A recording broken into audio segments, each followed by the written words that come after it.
प्रायः हम बाहरी बातों में अरझे रहते हैं। हृदय की स्थिति, अध्यात्म की ऊंचाई पर लक्ष्य ही नहीं बनाते चढ़ना। बड़ी विचित्र हालत है। यदि ये जन्म हमारा प्रभु की आज्ञा में अक्षरशः चलने लगे तो अभी भगवदानंद की स्फूर्ति हो जाए।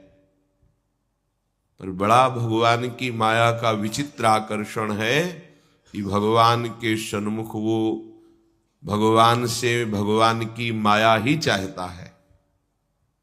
कोई बिरला ऐसा है जो भगवान से प्रेम करता है, जो भगवत प्राप्ति करना चाहता है, जो अध्यात्म की ऐसी ऊंचाई पर पहुंचना चाहता है जहां काम, क्रोध, लोभ, मोह, मद, मत्सर, ईर्ष्या, द्वेष इनका प्रवेश ही नहीं, इनकी पहुंच ही नहीं है।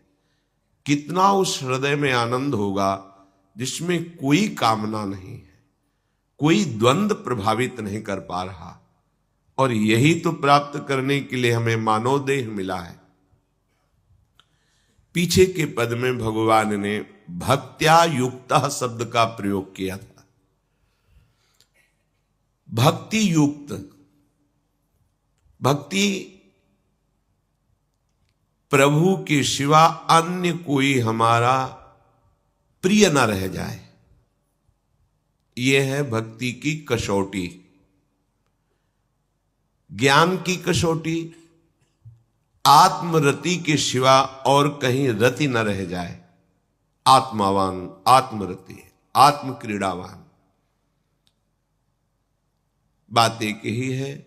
हम श्री कृष्ण बोले, ज्ञानी आत्मा बोले, योगी परमात्मा बोले, भक्त भगवान बोले, वो एक ही बात है। पर अन्य कुछ रह जाना, ना वो ज्ञानी है, ना वो योगी है, और ना वो भक्त है। भक्त्या युक्तः, प्रभु के सिवा अन्य कोई सत्ता नहीं, अन्य कहीं महत्ता नहीं, अन्य कहीं अपनापन नहीं। चाहे वो वस्तु हो या व्यक्ति हो या स्थान हो, चराचर जगत में कहीं भी अपनी प्रियता ना रह जाए, इसी का नाम भक्ति है। कहने को भक्ति सरल लगती है, पर इसीलिए कठिन है कि सब जगह की प्रेम फांसी को काटकर एकमात्र आराध्य देव से प्रेम करना बड़ा कठिन है। बातें बना लेना बड़ा सरल है, पर अपनी ममता को, आसक्ति को समेट पाना बहुत बहुत कठिन है। कोई बिरला साधक ऐसा होता है जो अपने लक्ष्य की तरफ रखता है, भगवान सामने, सदगुरुदेव सामने, पर ये दुष्ट इंद्रियां और मन जगत को ही पाना चाहते हैं, जगत को ही भोगना चाहते हैं, जगत को ही देखना चाहते हैं। कैसी मलिनता! इसलिए भक्त्या युक्तः, बातें केवल कर लेना थोड़ी होता कि हमें भगवत प्राप्ति करनी। भगवत प्राप्ति करनी है तो इसके मूल में सारी बात आ गई कि अब मुझे और कुछ चाह नहीं रखनी, और कोई कामना की पूर्ति नहीं करनी, और किसी से अपनापन नहीं रखना, मुझे प्रभु चाहिए। ये सावधान हो जाइए। आप एकांत में भी भगवान के सामने हैं, आपको हमारे श्यामा श्याम देख रहे हैं। ऐसी भावना से हर समय सजग रहोगे तो पापाचरण बंद हो जाएंगे। पापाचरण बंद होते ही हृदय प्रभु की तरफ भाग पड़ेगा। प्रभु की तरफ भागना क्या है? प्रतिक्षण उनका गाढ़ चिंतन। फिर किसी सुख की तुम्हें आकांक्षा नहीं करनी पड़ेगी, किसी सुख का तुम्हें अभाव नहीं लगेगा। ई परलोक सकल सुख पावत, मेरी सो भैया कृष्ण गुण संचु। तुम्हें मेरी शपथ है, तुम कृष्ण के गुणों का गायन करो, कृष्ण नाम रटो, कृष्ण रूप ध्यान करो। इसका फल होगा प्रियाजू के चरणों में प्रीति। जिसका गोरे चरणारविंद से संबंध है, यह परलोक किसी भी सुख की चाह ही नहीं रह जाती। प्रभु करुणा करके कह रहे हैं, वही आचार्य है, मेरी कसम तुम कृष्ण के गुणों का संचय करो, तुम्हें इस लोक परलोक में सब सुख मिल जाएंगे, कोई अभिलाषा अधूरी नहीं रह जाएगी। पर भक्त्या युक्त अन्य संबंध, अन्य महत्व बुद्धि, ये कलंक है हमारी भक्ति में, नहीं समझ रहे। चाहते हैं सुख, चेष्टाएं और चिंतन, दुखालयम अशाश्वतम, कैसे मिलेगा? चाहते हो अविनाशी पद और भोग दृष्टि रखते हो विनाशी की, प्रियता रखते हो विनाशी की, गाढ़ चिंतन करते हो विनाशी भोगों का, कैसे अविनाशी पद का अधिकार प्राप्त होगा? अरे तुम्हारा स्वरूप ही अविनाशी है, विस्मृत होकर भोगों में लगने से ही ये तुम्हारी दुर्दशा हुई है। भक्त्या युक्ता, अपने हृदय को भक्ति से युक्त करो, आराध्य देव की शिवा और कहीं चिंतन न जाए। अभ्यास योग युक्तेनो चेतसा नान्यगामिना, स्पष्ट कह रहे हैं प्रभु, परमं पुरुषम दिव्यम याति पार्थान चिंतयेत्। निश्चित परम पुरुष दिव्य, उस परमात्मा की तुम्हें अनुभूति होगी, उसका साक्षात्कार हो जाएगा। यदक्षरम वेद विदो वदन्ति विशन्ति यद्यतयो वीतरागाः यदिच्छन्तो ब्रह्मचर्यं चरन्ति तत्ते पदम संग्रहेण प्रवक्ष्ये। प्रभु कह रहे हैं, वेद और वेद वेत्ता ब्रह्म ऋषि, जिसको अक्षर कहते हैं, वीतराग यति जिसको प्राप्त करते हैं, वीतराग जिनका राग खत्म हो चुका है, अर्थात सुदृढ़ वैराग्यवान, जिसकी प्राप्ति की इच्छा करते हुए जो ब्रह्मचर्य का पालन करते हैं, वो परम पद में तेरे लिए संक्षेप में वर्णन करता हूं। श्री भगवान कह रहे हैं, वेद विदः यदक्षरम वेद विदो वदन्ति, वेदों को जानने वाले ब्रह्म ऋषियों ने जिस अक्षर परमात्मा का, प्रभु का अक्षर, जिसका कभी नाश नहीं होता, अक्षर माने होता है नाश, अक्षर जिसका कभी नाश नहीं होता, जो सदा सदैव एक रूप रहता है, एक रस रहता है, अक्षरम ब्रह्म परमम विशन्ति यद्य तयो वीतरागाः। ध्यान दीजिए, इस परमात्म तत्व को वही प्राप्त कर पाता है जिसका राग बीत गया है, खत्म हो गया है, वैराग्यवान। ज्यादा परिश्रम नहीं है वैराग्य में, विवेक नहीं होने के कारण हम वैराग्य नहीं धारण कर पाते। हम बाहरी बातों को वैराग्य ले लेते हैं, ऐसा कपड़ा बदल लेना या कपड़ा ना पहनना या लौकी का कमंडल, मिट्टी का पात्र, तो हम अपने को वैरागी। बात यहां नहीं रुकेगी, वैराग्य का इतना ही मतलब नहीं, ये भी एक बाह्य अंग है वैराग्य का, पर वैराग्य का सच्चा स्वरूप है वीतरागाः। कहीं कुछ भी अच्छा नहीं लग रहा, कोई भी सुख आकर्षित नहीं कर रहा, लोक लोकांतर की प्रतिष्ठा, मान, सुख, ऐश्वर्य, व्यक्ति, कुछ अच्छा नहीं, राग खत्म हो गया। ऐसा उस अक्षर ब्रह्म को, अविनाशी तत्व को जान पाता है। जगते भयो फिरे बैरागी, जैसी हरिवंश प्रपंच बंच सब ये काल ब्याल को खायो। हालत यह है कि जैसे सांप ने मेढक को पकड़ रखा और मेढक सामने पतिंगा को, कीड़े को पकड़ना चाहता है, उसे यह पता नहीं कि मैं खुद किसी का कवल बन चुका हूं, वो एक झटके में मुझे अपने पेट में ले जाएगा। ऐसे ही हम सब हैं, काल के द्वारा ग्रसित है। काल ने हमें पकड़ रखा है, पर हम भोग भोगना चाहते हैं।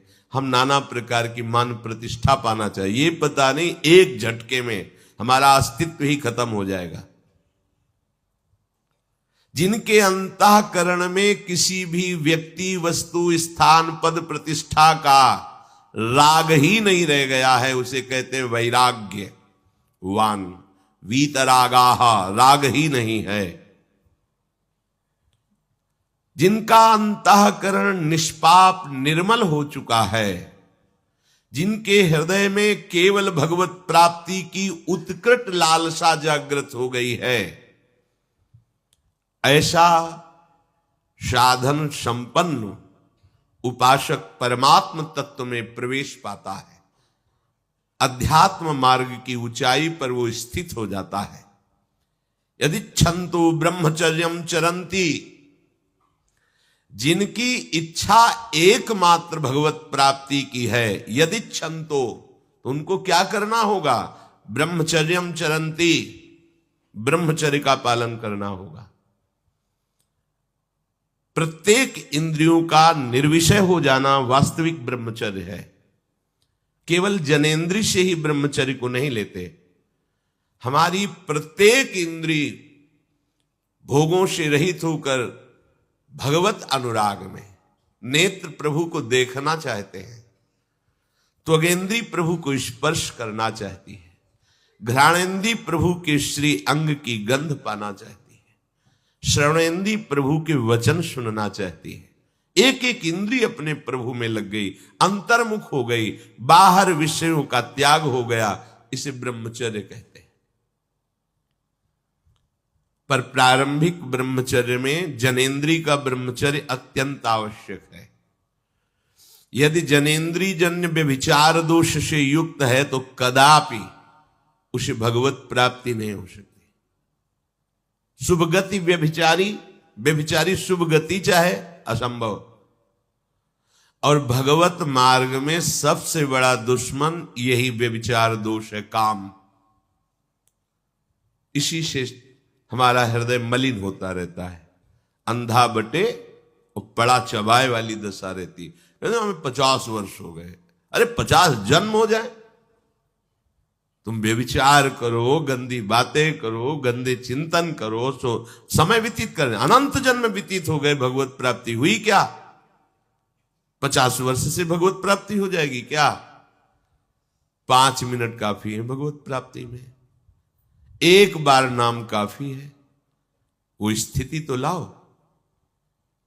बार बार बहिर्मुख वृत्तियों के द्वारा विषयों में सुख बुद्धि कर लेने से हमारा सारा का सारा अध्यात्म चिंतन बदलता रहता है, इसलिए लाभ नहीं मिल पाता, एक रस चिंतन नहीं रह पाता। बार बार विक्षेपी विषय करते रहते हो, हम सहते रहते हैं और भोगते रहते हैं। एक बार तो हिम्मत करके उठो। अब लो नशानी अब ना नशई हो, एक बार तो दृढ़ बनो। बस मन के अनुकूल चलने की बात को तुम्हें रोकना होगा, तभी तुम्हारे अंदर यदि छंतो, ऐसी इच्छा जागृत होगी। पक्का पक्का ऐसा ही है। जब हम किसी विषय के वेग को सहते हैं, विषय नहीं भोगते, तो मन बहुत जलाता है। उस जलन में फिर एक ही बात होती है, बस भगवत प्राप्ति हो जाए, झंझट खत्म हो जाए। कब तक हम इसमें चलेंगे? एक बार भगवत, वो जलन हमको भगवत प्राप्ति की इच्छा प्रकट करती है। अपने लोग क्या करते हैं? जलन को मिटाने की कोशिश करने लगते हैं, तो भगवत प्राप्ति की इच्छा क्या, भोग प्राप्ति की तृष्णा जागृत हो जाती है। भोगे हुए भोगों को बार बार भोगने की इच्छा का नाम तृष्णा है। बाहर और भीतर से कोई सहयोगी नहीं, जल रहा है उपासक, तब रास्ता निकलता है भगवत प्राप्ति का, तब इच्छा प्रकट होती। अब नहीं, बहुत जल लिया, अब तो केवल प्रियाजू के समीप जाना है, अब तो प्रभु के सानिध्य में रहना है, नहीं इन भोगों की जलन में जलना है। पर यहां तक पहुंचने के लिए जलना होगा, तभी लिखा सहित सहित बाढ़ है भगति तास्तितिक्षस्व भारत, क्योंकि आगमा पाइनो अनित्यास। ये नाशवान काम क्रोध आदि तुम्हें प्रेरित करेंगे, तुम इनके वेगों को सह जाओ। ये स्थायी नहीं है, आगमा पाइनो है, आने जाने वाले हैं, और ये सहन करने से नष्ट होते हैं, भोगने से बढ़ते हैं। यदि छंतो, अगर भगवत प्राप्ति की इच्छा है तो ब्रह्मचर्यम चरंती, ब्रह्मचर्य का पालन करना ही होगा, इसमें कोई गुंजाइश नहीं, क्योंकि आप चल ही नहीं सकते।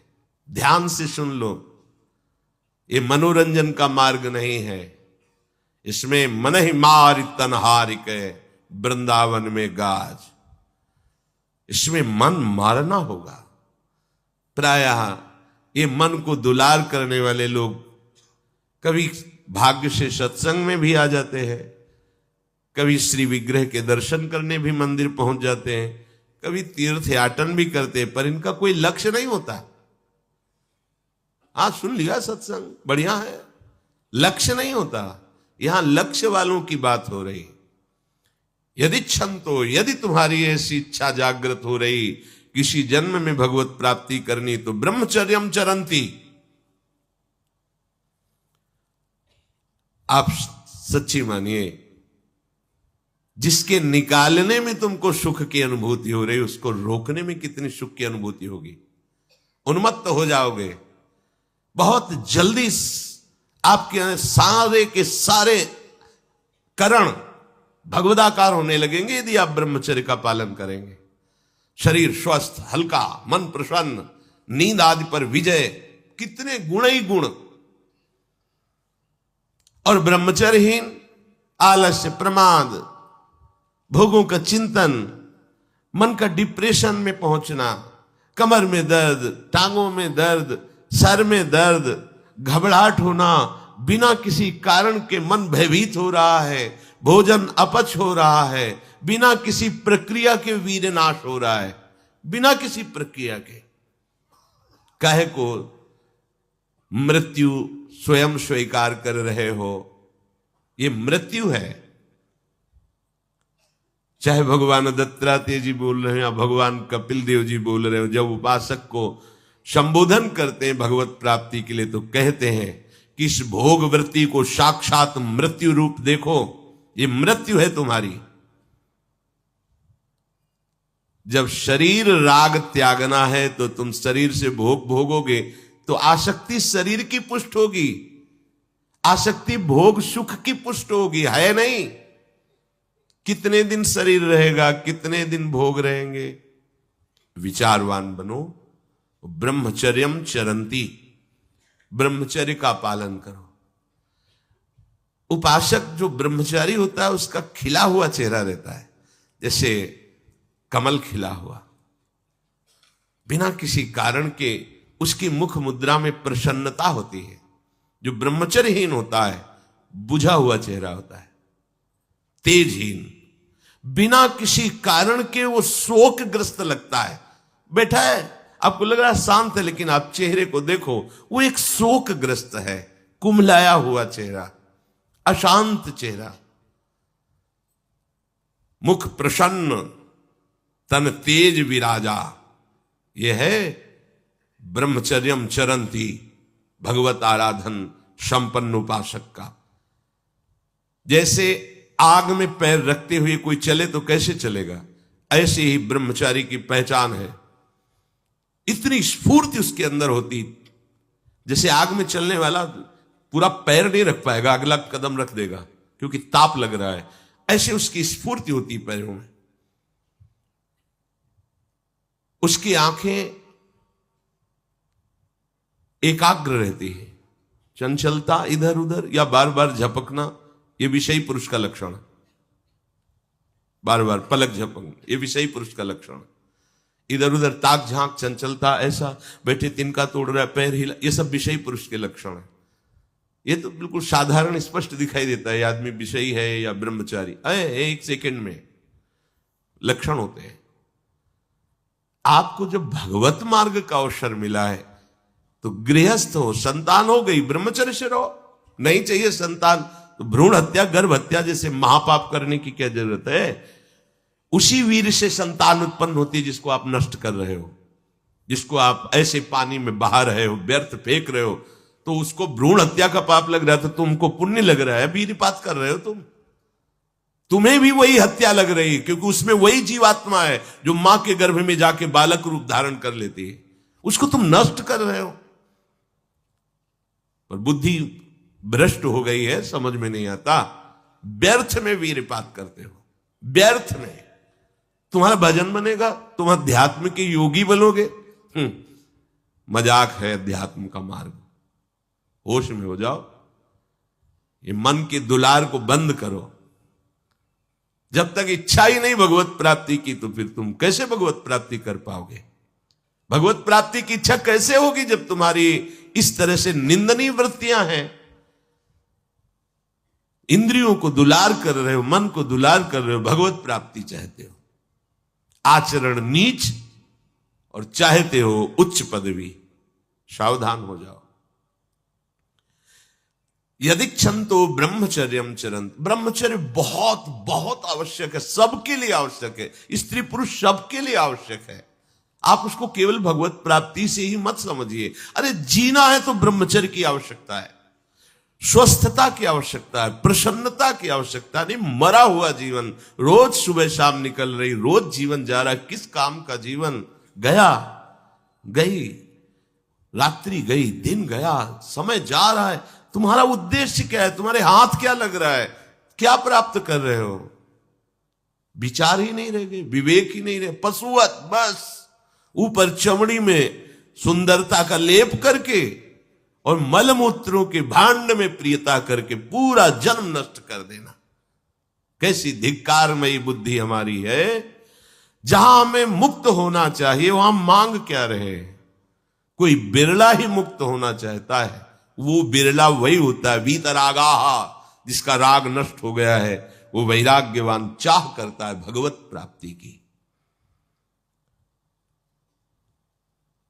जो भगवत प्राप्ति की इच्छा रखता है और ब्रह्मचर्य का पालन करता है, उसकी इंद्रियां शांत हो जाती है।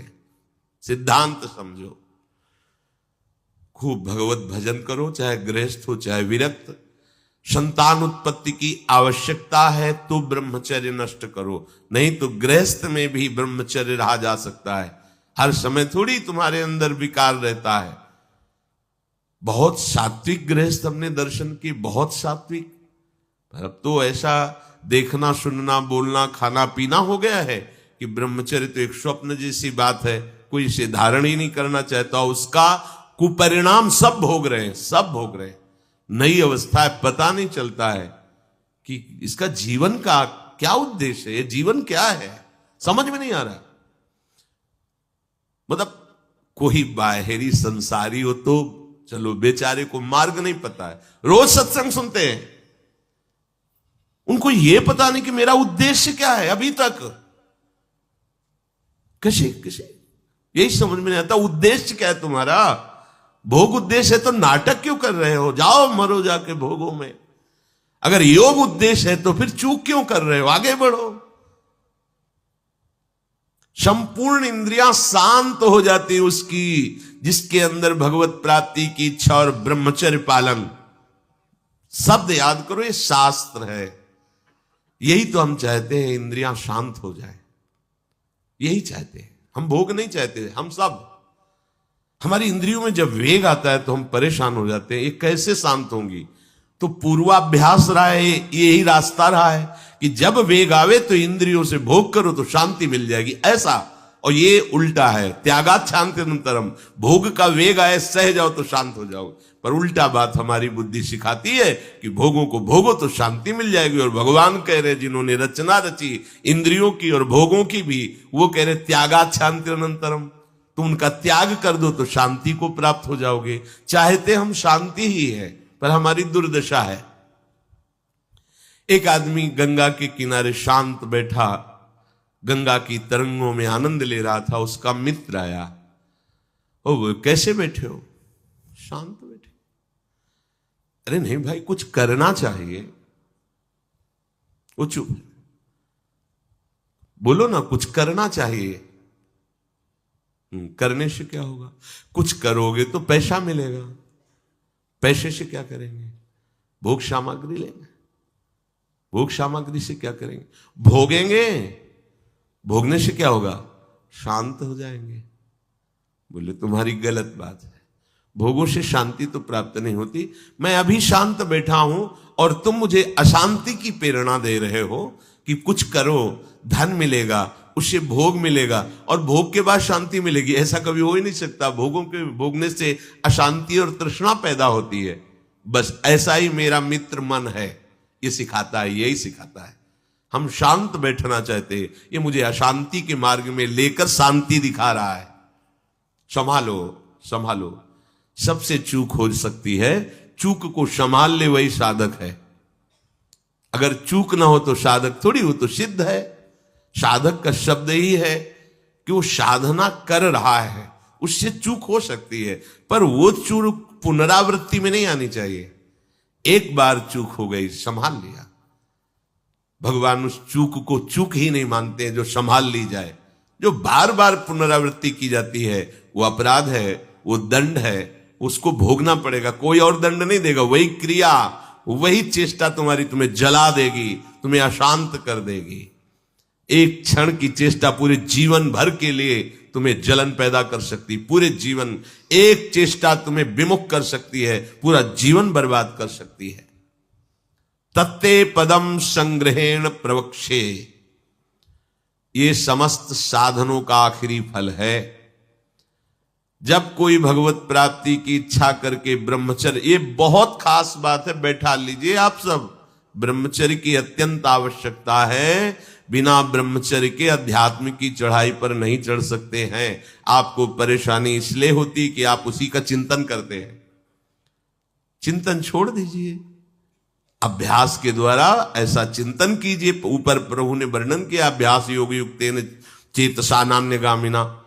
अपने चित्त को प्रभु के नाम रूप में लगाइए। भोगों का चिंतन ही ना हो तो कोई परेशानी नहीं भोग त्यागने में। भोग त्यागने में इसलिए परेशानी है कि हमारा भोग चिंतन मुझे चैन से नहीं रहने देता। अंदर से देखिए, कोई भी भोग क्रिया होने के पहले उस भोग में तदात्म होता है और चिंतन होता है। क्रिया बाद में होती है, सब कार्य पहले हो जाता है चिंतन के द्वारा। अब चिंतन के द्वारा उससे जो सुखानुभूति हो रही, अब वो क्रिया में सुखानुभूति प्राप्त करना चाहता, वो है नहीं। फिर क्रिया के बाद फिर चिंतन, फिर क्रिया, फिर चिंतन, दुर्गति को प्राप्त हो जाता है। चिंतन बदल गया, फिर क्रियाओं का कोई महत्व ही नहीं रह गया, भोगों का कोई अस्तित्व ही नहीं रह गया। जिसका अखंड चिंतन चलता है, कोई भी विषय उस पर अपना प्रभाव नहीं डाल सकता। सब इंद्रियां शांत हो जाती हैं। अब उससे प्राप्त हुआ जो आखिरी फल है साधना का, भगवान कह रहे ये आखिरी फल है। पदम संग्रहेण प्रवक्षये, वो उस परम पद में प्रवेश कर जाता है। परम पद में अच्छी तरह से उसका प्रवेश हो जाता है, अर्थात फिर कभी नहीं लौटता है। उसे परम पद कहते हैं। सर्वद्वाराणि संयम्य मनोहृदि निरुध्य च मूर्धन्याधायात्मनः प्राण मास्थितो योग धारणम् ओमित्येकाक्षरम् ब्रह्म व्याहरन् मामनुस्मरन् यह प्रयाति त्यजन् देहं सयाति परमां गतिम। श्री भगवान कह रहे, जब वो ब्रह्मचर्य से भगवत प्राप्ति की इच्छा करके चित्त से निरंतर मेरा चिंतन करता है तो इंद्रियां शांत हो जाती हैं। इंद्रियों के संपूर्ण द्वारों को रोक दिया। आंखें खुली हैं या बंद, केवल नाम दिखाई दे रहा है या मंत्र दिखाई दे रहा है, या मंत्र अधिष्ठात्र देवता श्यामा श्याम दिखाई दे रहे हैं। ये आंख बंद करके ध्यान लगाना कमजोरी है, क्योंकि अभी उसे बाहर कुछ और दिख और अंदर कुछ और। इसलिए जब बाहर भीतर एक बात हो जाती है तो आंख खुली रहे तो भी नहीं दिखाई दे रहा और कुछ, वो आंख बंद रहे तो कोई समस्या नहीं। खुली और बंद केवल पलकों का भेद है। अंतर के चिंतन का चिंतनीय तत्व उसकी दृष्टि के सामने होता है। इंद्रियों के संपूर्ण द्वारों को रोक लिया, बड़ा कठिन है, देख लो, बहुत कठिन है। फिर मन को हृदय में निरुद्ध कर दिया, हृदय के सिवा मन जा ही नहीं, कोई वस्तु व्यक्ति स्थान का कोई चिंतन नहीं, मन अमना। प्राणों को सूक्ष्म करके मस्तक पर चढ़ा लिया, इसे योग धारणा कहते हैं। और फिर उस समय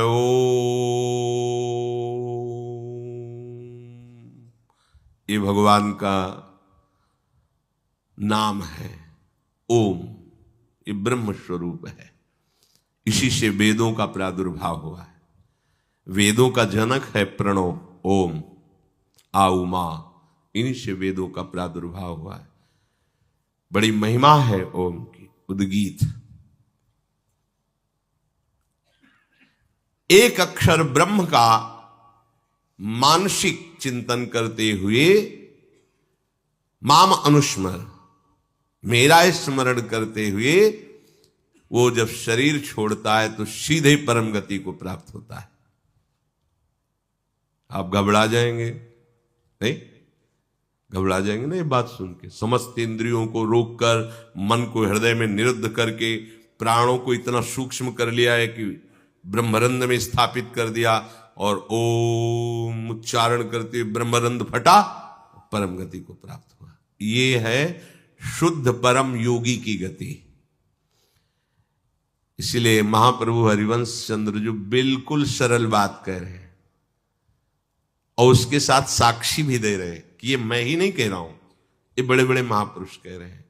आरती मदन गोपाल की कीजिए, देव ऋषि व्यास सुखदास सब कहत निज, क्यों न बिनु कष्ट, क्यों न बिनु कष्ट रस सिंधु को पीजिए। आरती मदन गोपाल की कीजिए, आरती मदन गोपाल की कीजिए। हरिवंश महाप्रभु के बड़ा एक कष्ट का मार्ग है, चूक हो गई तो परम गति नहीं मिलेगी, लेकिन हम तुम्हें हंसते खेलते परम गति का मार्ग बता रहे हैं। हित सजनी जो परम कृपाल है, मदन गोपाल को अपने घर का ठाकुर मान लो। पद्मासन लगा के, प्राणों को सूक्ष्म करके, इंद्रियों को निर्विषय करके, मनोनिग्रह करके, प्रणों का चिंतन करते हुए योग बल से प्राणों को मस्तक पर धारण करके, ब्रह्मरंध का भेदन करके परम गति को, वो परम गति बहुत हल्की होगी जो यहां मिलेगा। इस परम गति को प्राप्त महापुरुष भी महारानी जी के निकुंज में झांक भी नहीं सकते, नहीं झांक सकते। बहुत दुर्लभ रस है ये। क्या करो? बिल्कुल, क्यों न बिन कष्ट रस सिंधु को पीजिए। परम गति यही तो है लालजू महाराज, और कौन है? यही परम पद है। वो